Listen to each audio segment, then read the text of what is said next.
ప్రాంత ప్రజలు కూడా కాంగ్రెస్ పార్టీని దీవించారు. ఈ సెమీఫైనల్స్ అని వారే అన్నారు.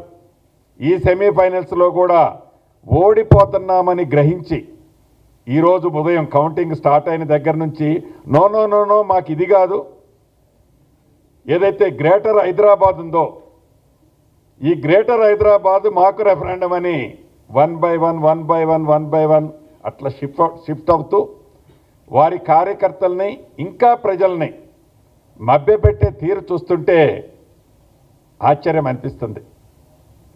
ఈరోజు కూడా వారు ప్రెస్ ముందు మాట్లాడుకుంటూ ఇంకా ఏదో వారు అద్భుతాలు చేశాము, అబ్బా మాకు ఏమొచ్చాయని చెప్తున్నది చూస్తుంటే నవ్వొస్తుంది.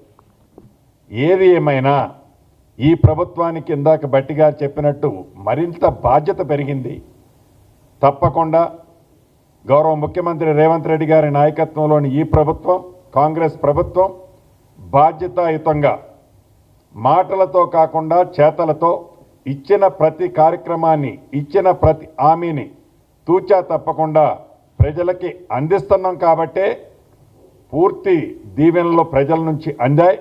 దాన్ని గుర్తుపెట్టుకొని మరింత బాధ్యతతో ఈ ప్రభుత్వం ముందుకు నడుస్తుందని కూడా మీ ద్వారా రాష్ట్ర ప్రజలకి, ముఖ్యంగా ఇప్పుడు ఎన్నికలు అర్బన్లో వచ్చాయి కాబట్టి అర్బన్లో ఉన్న ప్రజానికానికి మనస్ఫూర్తిగా కృతజ్ఞతలు చెప్తూ సెలవు తీసుకుంటున్నాను. కొత్తగూడెం ఓడిపోలేదు. కొత్తగూడెం అనేది అక్కడ ఫ్రెండ్లీ కాంటెస్ట్ చేశాం.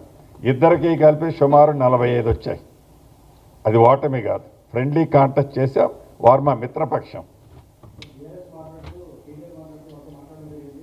సరే, అసలు కేటీఆర్ గారు మాట్లాడే మాటలు నేను చెప్పడం కాదు, మీరే చెప్పాలి. వారు మాట్లాడే మాటలు, వారు మాట్లాడే తీరు, వారి ప్రజలను మభ్యపెట్టే తీరు మనం ప్రత్యక్షంగా చూస్తున్నాం. ఇంకా కింద పడ్డా కూడా నేనే పై చేయనే మాట్లాడే ఆ తీరు చూస్తుంటే ఇందాక మీకు చెప్పినట్టు హాస్యాస్పదంగా ఉంది.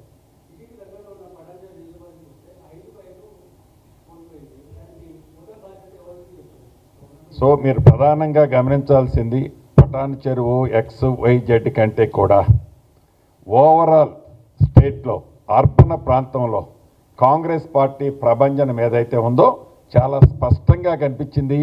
ఇప్పటిదాకా బీఆర్ఎస్ పార్టీ అర్బన్లో మాకు బలం ఉందని చెప్పుకుంటూ వచ్చిన వారు అర్బన్లో వారికి ఏం బలం ఉన్నదన్నది ప్రూవ్ అయింది.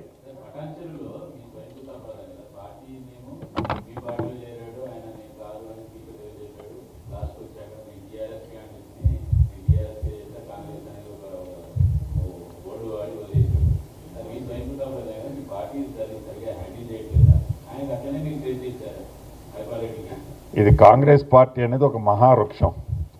ఏదో ఒక నియోజకవర్గాన్ని బేస్ చేసుకోనో, ఒక మండలాన్ని బేస్ చేసుకోనో, ఒక లీడర్ని బేస్ చేసుకోనో కాంగ్రెస్ పార్టీ నడవదు. అలా నడిచే సంస్కృతి ఉండదు. ఈ కాంగ్రెస్ పార్టీలో డెఫినెట్గా స్వేచ్ఛ ఎక్కువ.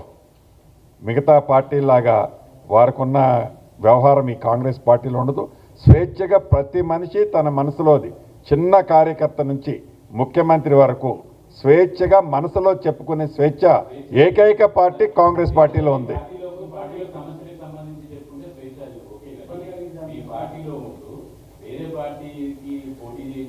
సో తప్పకుండా దాని గురించి కూడా పార్టీ పరిశీలిస్తుంది.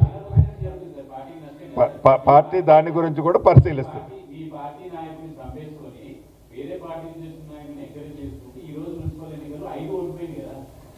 సో ఒక గెలిచిన 95 వదిలేసి ఓడిన 5 గురించి చెప్తారే. నియర్లీ ఇప్పుడు గెలిచింది 71-72% గెలిచినాం కదా. యాడ్ అవుతాయి, అయ్యే టైంలో అవుతాయి అవి కూడా తప్పకుండా. ఒక్క నిమిషం